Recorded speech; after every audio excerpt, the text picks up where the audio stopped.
চিঠি লিখাটো কিহৰ চিঠি মইতো বিজেপিৰ পৰা আৰু ৰাজু নাৰ্জাৰী হ'ল UPPLৰ দলৰ পৰা মোৰ দলৰ কি হয় নহয় মোৰ দল আছে মোৰ দলে হেৰি কৰিব ৰাজু নাৰ্জাৰী কোন হয় চিঠি লিখাৰ ৰাজু নাৰ্জাৰী চিফ হয় নেকি আৰু আমি চৰকাৰ চলাই আছোঁ আমি দল চলোৱা নাই চৰকাৰত মই কালি স্পষ্টীকৰণ দি দিছোঁ যে ভংগ হোৱাৰ কোনো মন্তব্য মই দিয়া নাই আৰু ভংগ নহয় চৰকাৰ চলিব কিন্তু বিজেপি ৰাষ্ট্ৰীয় দল কেন্দ্ৰীয় ৰাষ্ট্ৰীয় দল প্লাছ কেন্দ্ৰীয় চৰকাৰ ৰাজ্যিক চৰকাৰ তো আপোনালোকেতো জানেই ঝাৰখণ্ড দেখিছে বিহাৰ দেখিছে মহাৰাষ্ট্ৰ দেখিছে আৰু বেলেগ বেলেগ ৰাজ্যৰ কাহিনী দেখিছে তো সেইটোৰ ওপৰত বেছ কৰিলে সেই কথাটো আহে আৰু সাংবাদিক বন্ধুৱে এনেকুৱা এটা কুৱেশ্যন সুধিছে মোক দলৰ হৈ পেলাই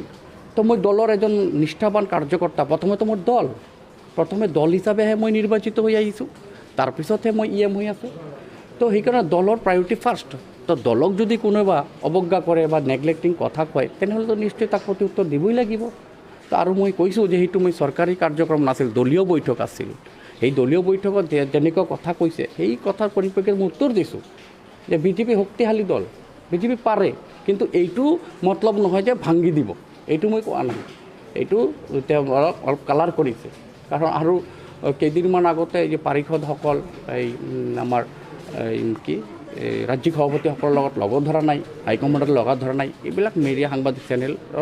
সাংবাদিকে এইটো অলপ কালাৰ কৰি থাকিলে একো নহয় চৰকাৰ চলিব চৰকাৰ চলি আছে আৰু এইবিলাক কথাত আহি থাকে ৰাজু নাৰ্জাৰী যি কথা কৈছে তেওঁ কওক তেওঁ দল হিচাপে কওক তেওঁৰ দল লৈ ব্যস্ত থাকক